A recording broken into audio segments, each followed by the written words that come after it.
Bonjour à mes élèves, les 12e année sciences physiques, français arabe, les 12e année SVT français arabe et tous les élèves qui ont les fonctions exponentielles نيبيري en programme. مرحبا بجميع تلاميذ الثانية علوم فيزيائية، علوم حياة الأرض وجميع التلاميذ اللي عندهم الدوال الأسية les fonctions exponentielles. Dans cette vidéo, je vais corriger un exercice, une étude complète d'une fonction exponentielle. Il y a bien sûr deux parties, et dans ces deux parties, là, parmi ces parties, il y a la partie de la fonction réciproque. Pour cela, on va parler bien sûr, il n'y a pas d'étude sans parler de limites. Limites au bord, les limites pour étudier les branches infinies.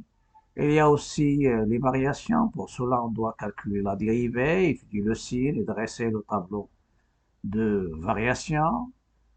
On va construire la courbe de, et ça c'est très spécial, on va construire la courbe de la fonction réciproque en se basant sur des astuces pour construire, ou bien des astuces construire pour fonction réciproque. Je vais revenir maintenant aux limites. Donc il y a les limites, il y a limite de l'exponentielle de x en plus l'infini, c'est plus l'infini. L'exponentielle de x en moins l'infini, c'est 0 plus. X ou x, sa limite en moins l'infini, c'est 0 négatif, il se peut qu'il soit au dénominateur. L'exponentielle de x sur x en plus l'infini, c'est plus l'infini. Et x, l'exponentielle de x moins 1 sur x, lorsque x tend vers 0 égale à 1. Et je vais vous donner vers la fin deux autres limites qui vont généraliser la limite celle-ci et la généralisation de l'avant-dernière. Voilà. Pour la dérivée, je dois savoir que l'exponentielle de x, sa dérivée c'est lui-même et sa fonction primitive c'est elle-même. Si vous avez la composée, la dérivée de l'exponentielle de u de x, sa dérivée c'est quoi? C'est la dérivée de l'exposant, la fonction qui est exposant, et l'exponentielle de u de x. Je passe maintenant aux astuces. Pour les astuces, on sait que la première chose à savoir, comment je peux en déduire la courbe de CF à partir, ou bien CG à partir de CG-1 à partir de CG. En général, on prend H, c'est la restriction. Donc, comment je peux en déduire la courbe C de F, ou bien CF-1 en fonction de CF, ou bien CH-1 en fonction de CH, ou bien CG-1 en fonction de CG. À vous de savoir que pour trouver bien l'essentiel, lorsque je trace une courbe, on a besoin des points particuliers, on a besoin des tangentes et des demi-tangentes, il y a les asymptotes et il y a les branches infinies, c'est-à-dire les branches paraboliques de direction l'axe des abscisses ou bien l'axe des ordonnées. À vous de savoir ce que je vais utiliser. Je vais changer x en y et y en x. Ça, c'est le principe de la symétrie par rapport à la première bisectrice, delta d'équation. Donc, on ne va pas tracer sans d'en déduire la représentation sans parler de CF-1, c'est le symétrie de CF par rapport à la première bisectrice. Si vous avez les techniques, vous pouvez les utiliser.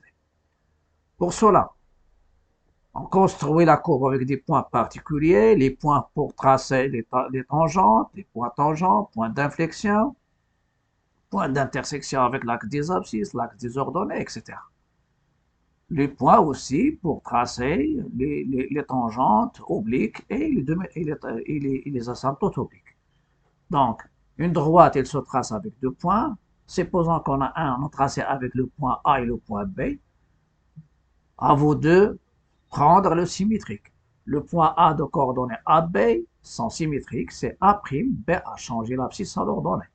Deuxième point, la même chose. Si vous avez B d'abscisse A' et d'ordonnée B', sans image, renverser l'abscisse avec l'ordonnée avec ce principe. Après, il y a les droites. Les droites sont des asymptotes, soit ça c'est horizontal. Il se peut qu'ils soient asymptotes horizontales, tangentes, horizontales. Et les équations y égale à A sont symétriques, c'est delta d' d'équation x égale à A. Et ça, c'est inversement aussi.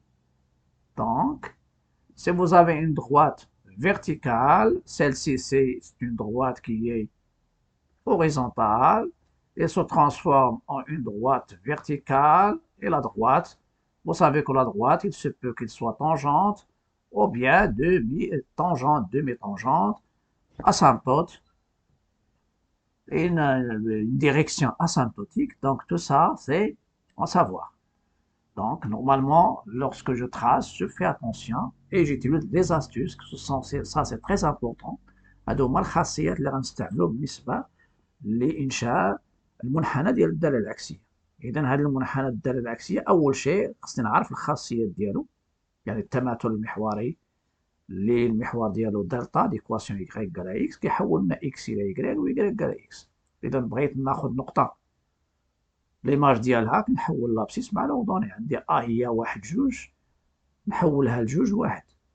لي دغوات عندي دغوات ديكواسيون y على ا اسامبتوت y على 2 مثلا اسامبتوت اوريزونتال كتحول ليا لاسامبتوت فيرتيكال x على 2. Ça عطيتها d'une manière générale.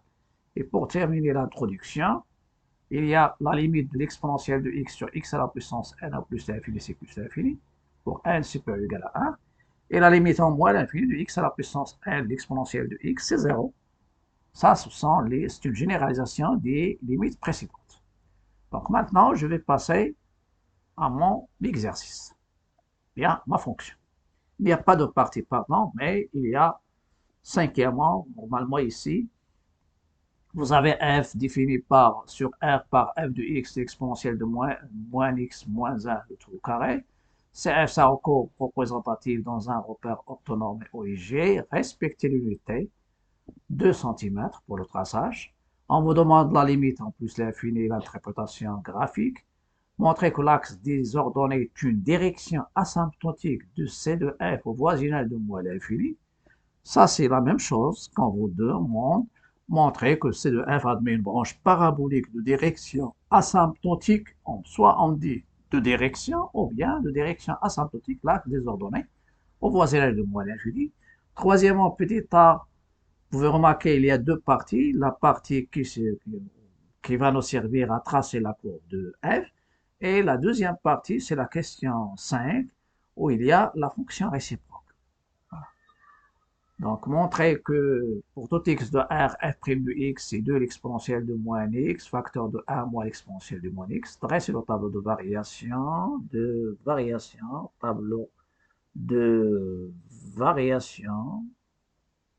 tableau de variation de ma fonction f. Tableau de variation de f, ça c'est, il y a le L ici, il y a le B, tableau de variation. Quatrièmement, montrer que C de f admet un point d'inflexion, il faut déterminer ce point. Cinquièmement, c'est la partie 2, soit j'ai la restriction de la fonction f sur 0 plus l'infini, fermé. Montrer que G admet une fonction réciproque G moins 1. Montrer que pour tout x supérieur ou égal à 0, G moins 1 de x c'est moins ln de 1 moins la racine de x. Donc on donne la forme explicite de la fonction réciproque. Sixièmement, tracer C de C, F et G-1 dans le même repère. Voilà, maintenant je vais passer aux solutions. Vous avez la fonction f, c'est l'exponentielle de moins x moins 1 le tout au carré. Il y a les limites. Pour les limites, je vais utiliser une astuce de limite. Je donne toujours les astuces. Si x tend vers moins l'infini, alors l'exponentielle de x, elle tend vers 0. Ça, c'est la première. Si x tend vers plus l'infini, c'est la composée. L'exponentielle de x, ça tend vers plus l'infini. Voilà, plus l'infini. Et si l'exposant tend vers a, alors l'exponentielle de x, il tend vers l'exponentielle de a. C'est pour cela, pour calculer la limite de f de x en plus l'infini, je calcule la limite de l'exposant. En plus l'infini, la limite de moins x, c'est moins l'infini. Donc, la limite de l'exponentielle de moins x, en plus l'infini, c'est 0. Donc, ma fonction, l'exponentielle de moins x, celui-là, il va tendre vers 0. Ça reste ce qui est entre parenthèses, c'est moins 1. Et moins 1 au carré, ça donne 1. Donc, la limite de f de x en plus l'infini, c'est 1.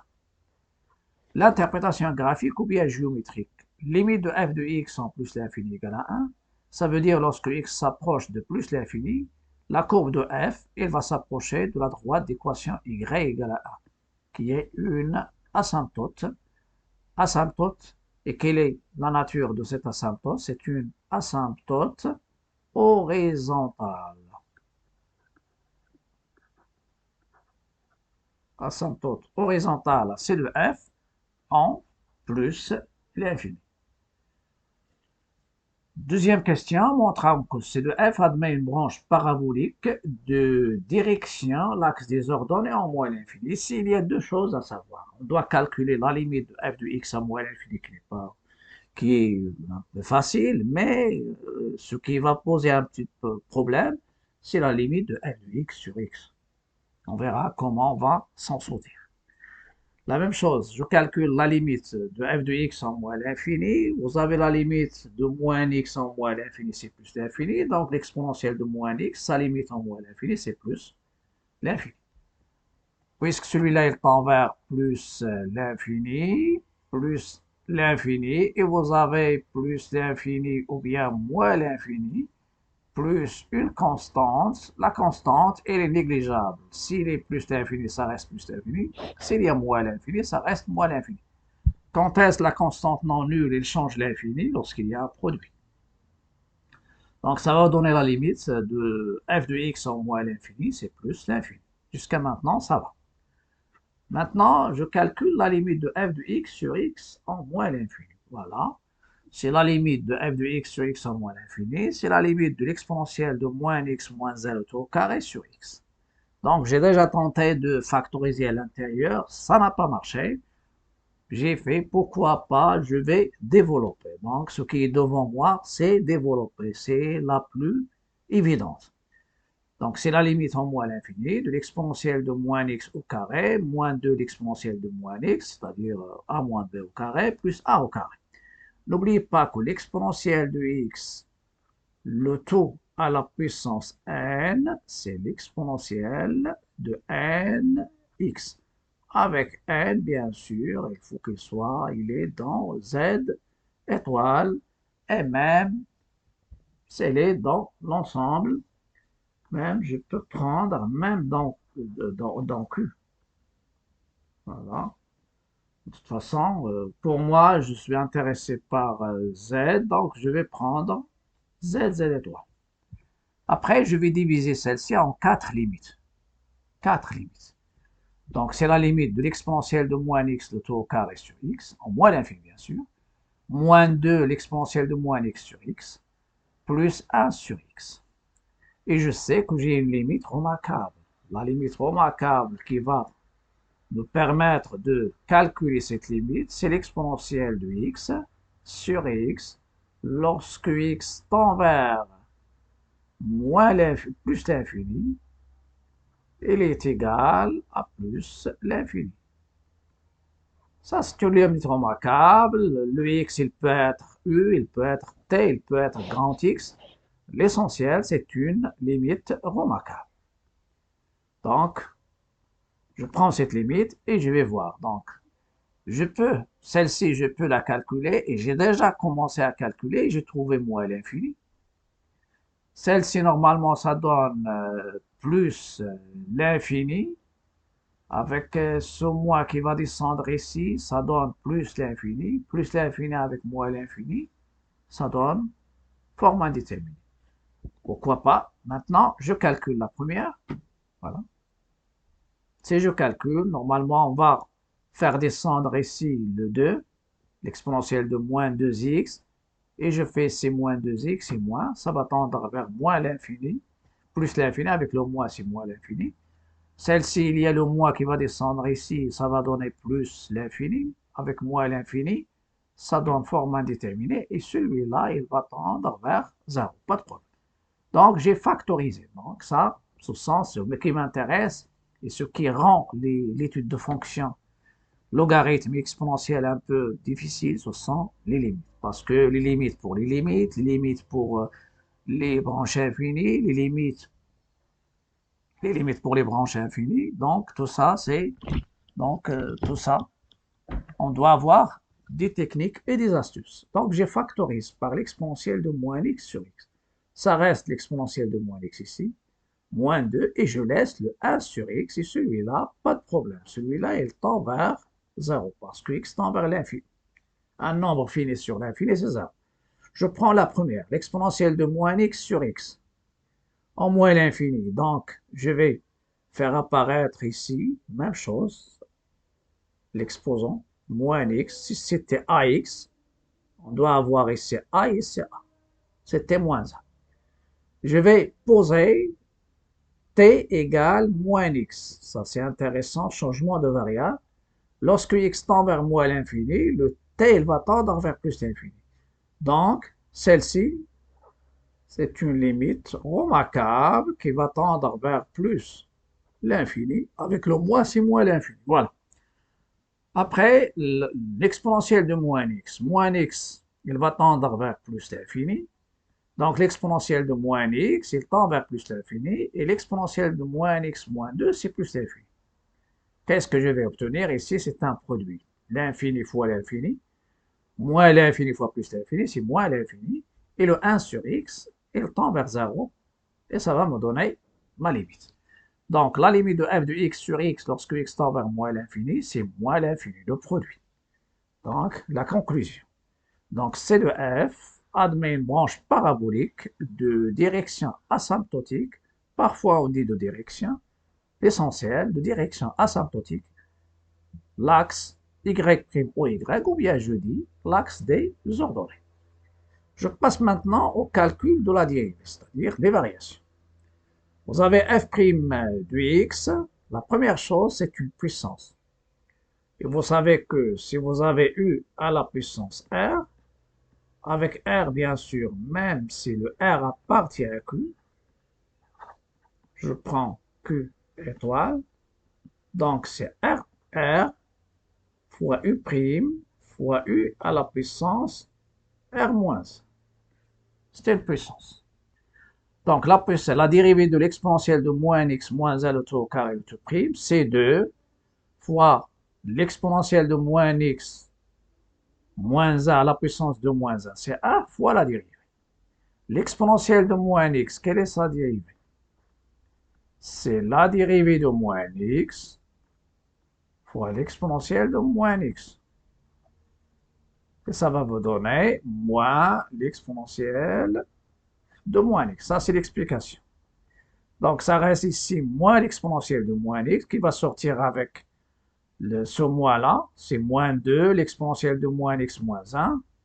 Après, je fais ici, je change de signe. Je fais entrer le moins. Ça donne moins l'exponentielle de moins x plus 1. Et ça donne la forme demandée par l'exercice. Voilà. Ça, c'est la dérivée de ma fonction f. Après, je vais passer au tableau de variation. Voilà, le tableau de variation. On a quel que soit x appartenant à R, l'exponentielle de moins x, il est strictement positif. Donc, le signe de f' de x est celui de 1 moins l'exponentielle de moins x sur R. Pour cela, je vais voir quand est-ce qu'il s'annule. 1 moins l'exponentielle de moins x égale à 0, ça donne l'exponentielle de moins x égale à 1. Donc, moins x, c'est ln de 1, et ln de 1, c'est 0. Donc, il va s'annuler en 0. Je vais voir à droite, par exemple, pour x strictement positif, moins x négatif, exponentielle croissante, donc l'exponentielle de moins x inférieure à l'exponentielle de a qui est 1, et ça vous donne 1 moins l'exponentielle de moins x, et il est positif. Ça veut dire ici, il est positif, et dans l'autre, il est négatif. Voilà. Et je dresse le tableau de variation. Vous avez le tableau de variation, f' de x, f de x, moins l'infini plus l'infini. 0, c'est le point où la dérivée s'annule. F de 0, je calcule f de 0, ça donne 0. Donc, ma fonction, elle décroît de plus l'infini. Et en plus l'infini, c'est-à-dire lorsque x tend vers moins l'infini. La courbe est là, la forme d'une branche de parabole dirigée par l'axe des ordonnées. Voilà, des ordonnées positives, parce qu'elle décroît de plus l'infini. Vers ce point-là où il y a une tangente horizontale, parce que la dérivée s'annule. Je fais comme ça c'est une astuce pour prendre une tangente, c'est-à-dire un minimum absolu. Le point tangent, c'est 0, 0. Après, il va croître et il va s'approcher d'une asymptote horizontale d'équation y égale à 1. Donc, la forme de la courbe, sans doute, donc, il va décroître jusqu'à un point où il y a la tangente. Et ici, sans doute, la courbe, ça sera cette forme. Bien sûr, ça, c'est parce que les branches infinies et les branches et la dérivée, tableau de variation, elle nous donne une idée sur l'allure de la courbe. كيعطينا الشكل ديال المنحنى انطلاقا ما يمكنش ننشئو الا ما اعتمدنا على اهم شيء هو جدول التغيرات tableau de variation, voilà, et les branches infinies. Ils ont donné une autre condition pour bien préciser, pour bien préciser la représentation, c'est point d'inflexion. Pour le point d'inflexion, on va calculer la première chose, la dérivée seconde. La dérivée seconde. F seconde de x, c'est la dérivée de l'exponentielle de moins x facteur de 1 moins l'exponentielle de x. J'ai un produit et vous savez que uv, sa dérivée c'est quoi? Sur u'v, toujours je fais des rappels, plus uv'. Pour vous, c'est pas forcément de signaler. Utilisez la règle. Donc, je dérive la première fois 1 moins l'exponentielle de moins x, plus le deuxième fois la dérivée du deuxième facteur. L'exponentielle ici, la dérivée de l'exponentielle de moins x, c'est déjà utilisé. Celle-ci, c'est moins l'exponentielle de moins x. C'est pourquoi ça apparaît sur moins. La même chose ici. La dérivée de 1, c'est 0. La dérivée de l'exponentielle de moins x, c'est moins. Avec le moins, ça donne plus. Je factorise par 2 l'exponentielle de moins x. Ça reste moins 1 plus l'exponentielle de moins x plus l'exponentielle de moins x qui est 2 l'exponentielle de moins x. Voilà. Ce qui rend un peu pas évident cette fonction, c'est qu'il y a l'exponentielle de moins x. Après, je vais passer au signe. On a quel que soit x appartenant à R, de l'exponentielle de moins x positif. Donc, le signe de la dérivée seconde est celui de 2 l'exponentielle de moins x moins 1. La même chose, je vais voir quand elle s'annule. 2 l'exponentielle de moins x moins 1 égale à 0. 2 l'exponentielle de moins x c'est 1. Ça donne l'exponentielle de moins x c'est 1 demi. Moins x, ça donne ln de 1 demi qui est moins ln de 2. Et ça donne x, donc l'abscisse du point d'inflexion, ce sera ln de 2.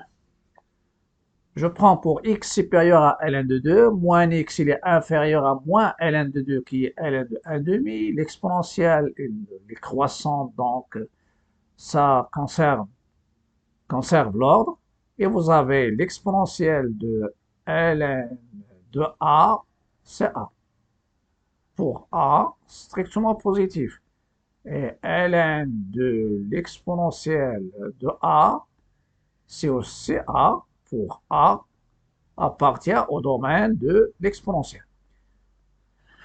Donc finalement, ça donne 2 l'exponentielle de moins x est inférieur à 1. Donc ce facteur, bien ce terme, il est négatif. Donc à droite, négatif, positif. F seconde, donc plus moins. La dérivée seconde s'annule en changeant de signe. Donc le point d'abscisse ln de 2 et d'ordonnée f de ln de 2 est un point d'inflexion de C de f. Avec ln de 2, bien sûr, il est à peu près 0,4. Je calcule la l'image, f de ln de 2, c'est l'exponentielle de moins ln de 2. Maintenant, je vais utiliser celle-ci.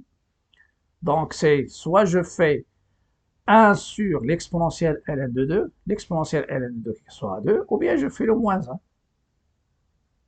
Et l'exponentielle de ln de 2, il n'y a rien ici. Donc, ça donne 2 à la puissance moins 1 qui est 1 demi. Avec moins 1, ça donne moins 1 demi à l'intérieur au-dessous du carré. Moins 1 demi au carré, ça donne 1 quart. Donc, ça, c'est point d'inflexion.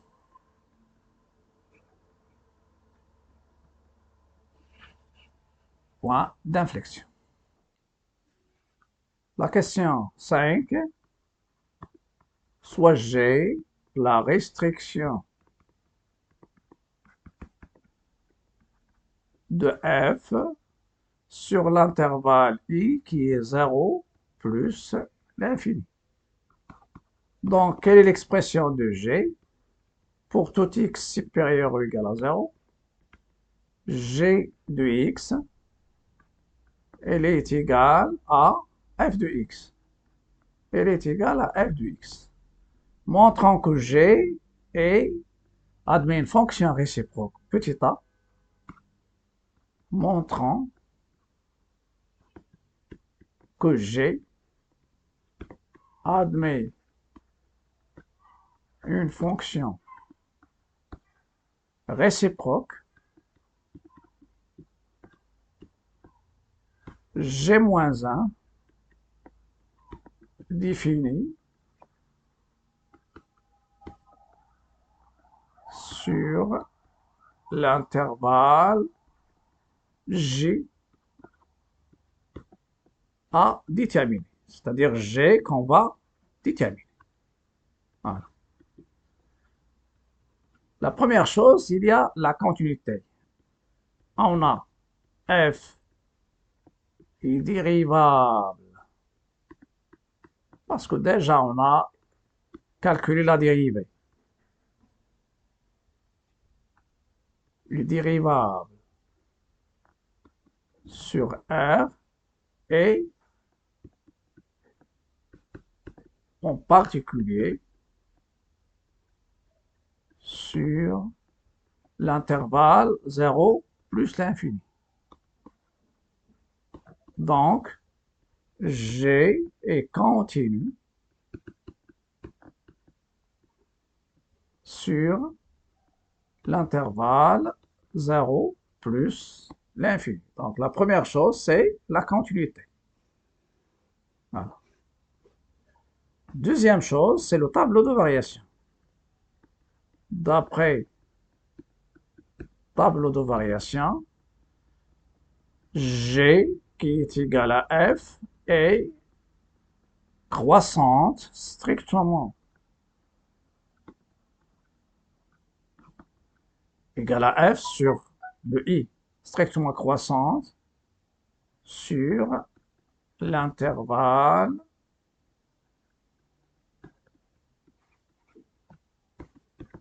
I qui est 0 plus l'infini. Donc, il y a la monotonée, la stricte monotonée et la continuité. Donc, je peux en déduire que ma fonction admet une fonction réciproque. D'où j'ai admet le théorème de la fonction réciproque. Une fonction réciproque G-1 définie sur l'intervalle J qui est égal à F de I. Avec, je détermine le J. C'est F, parce que F et G ils coïncident sur l'intervalle I. Donc, c'est F de l'intervalle 0 plus l'infini. Croissante, elle conserve l'ordre. F de 0, limite de f de x, lorsque x tend vers plus l'infini. Donc, c'est f de 0 et la limite de f de x en plus l'infini. D'après tableau de variation, f de 0 c'est 0 et la limite en plus l'infini c'est 1. Donc l'intervalle J en question, c'est 0, 1. La question de déterminant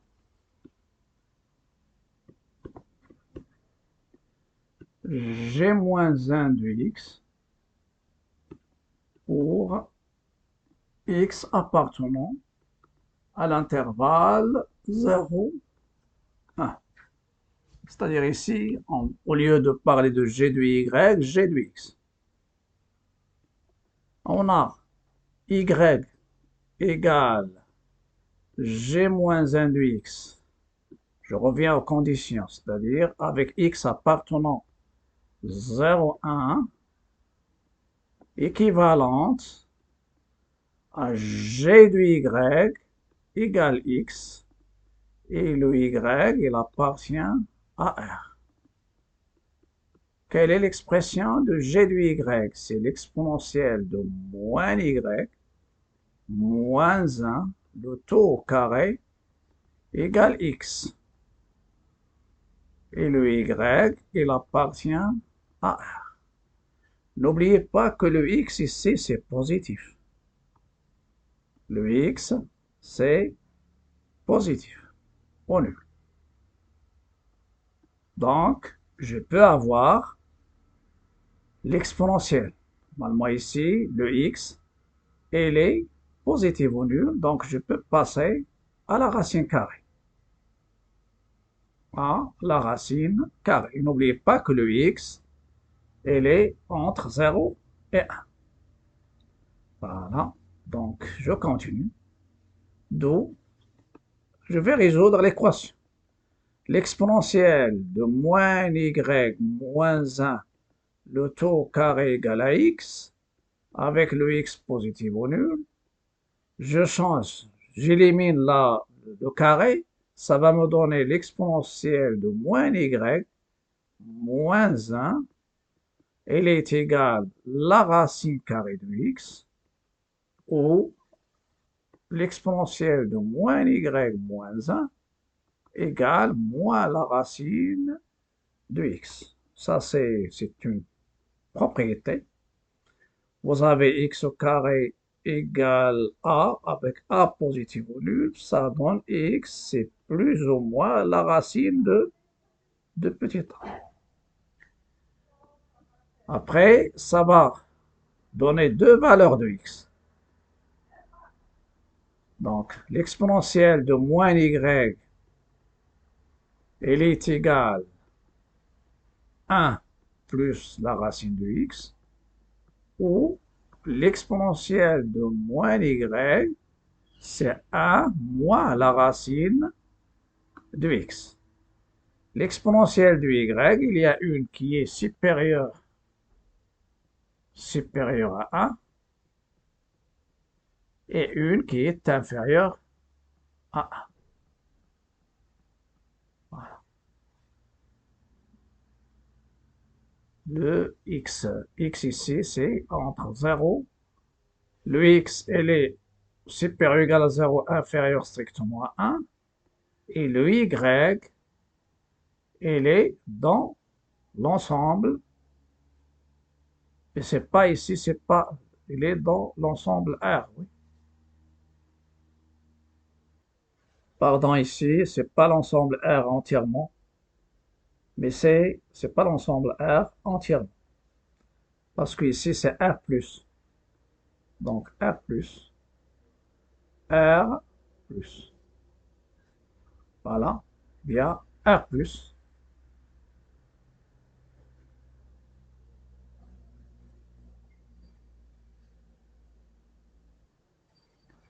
Après avoir rectifié, je vais utiliser la condition.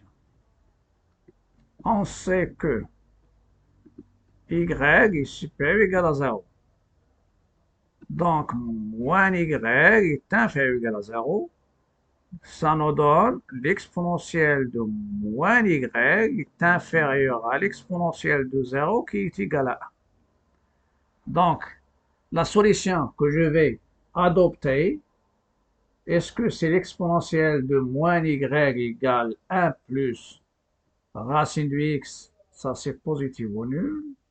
Donc celle-ci dépasse 1.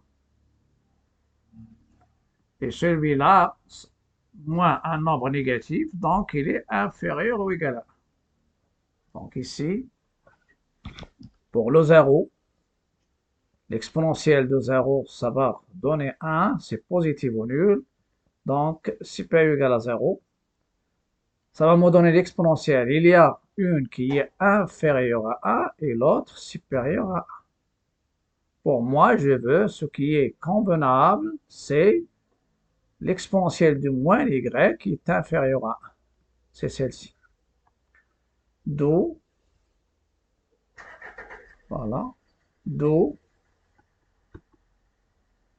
la condition que je vais, la solution, l'exponentielle de moins y, la convenable, c'est 1 moins la racine de x, et qui me donne directement moins y. Une fois j'élimine l'exponentielle, ça paraît logarithme de 1 moins la racine de x. Et finalement, ça va me donner y, c'est moins ln de 1 moins la racine de x. Et cette expression, c'est quoi? C'est g moins 1 de x avec le x positif appartenant à 0, 1.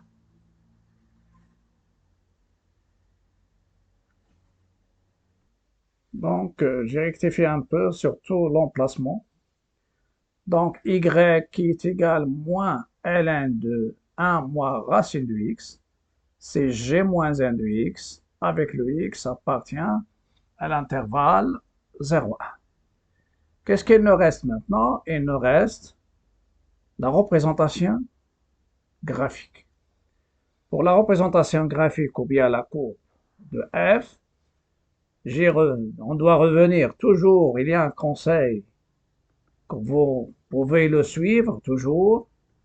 Les branches infinies, il faut les encadrer, parce qu'en examen, vous n'avez pas le droit de faire un marqueur, mais dans les DES, d'accord? Donc, il y a y égale à 1, c'est une asymptote horizontale de la courbe en plus infini. La courbe, il admet une branche parabolique. Et j'ai déjà signalé que la courbe, donc, il va décroître. Mais il y a un point ici qu'on doit, c'est déjà la courbe est tracée avec un logiciel GeoGebra, qui n'est pas autorisé pour vous, mais vous pouvez vérifier. Donc ici, il y a une tangente horizontale. Il y a le point, j'ai respecté deux carreaux, un carreau c'est 1 cm, donc pour que la courbe, et si vous essayez de prendre un carreau avec 1 cm, il y a un petit problème, surtout ici, pour le traçage.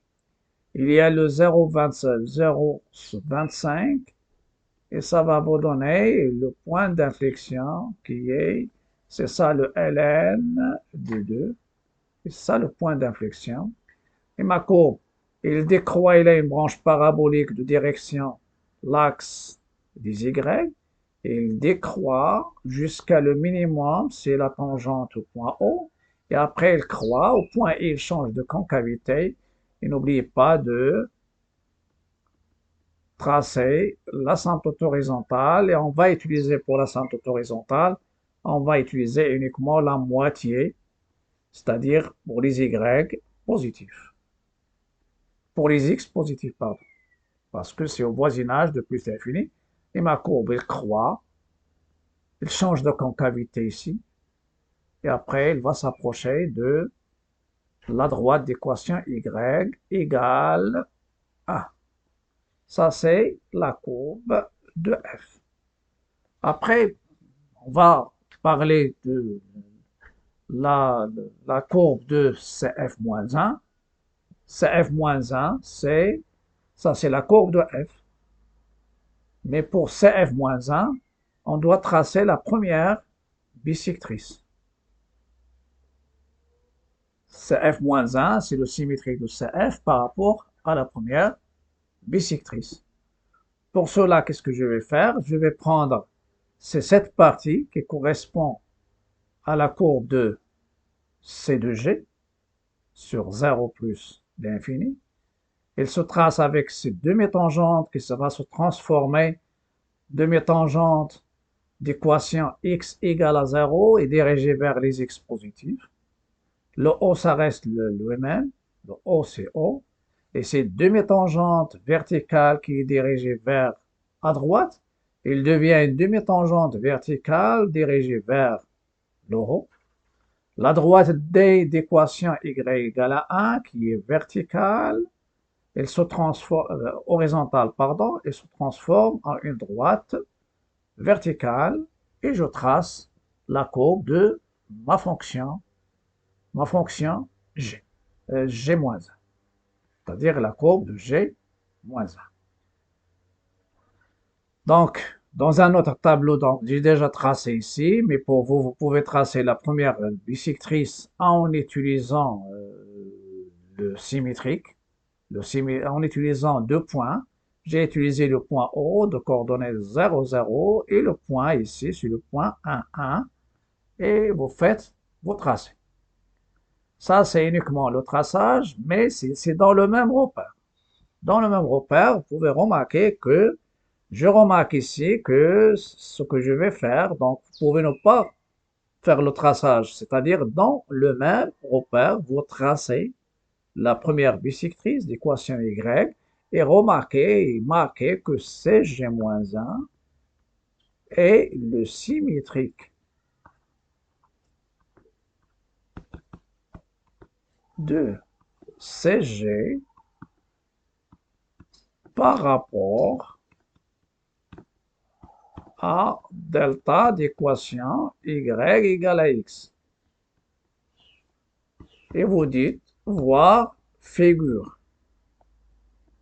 La figure pour vous, c'est la figure que vous avez déjà tracée, que j'ai déjà translatée ici. Ça, c'est C de F.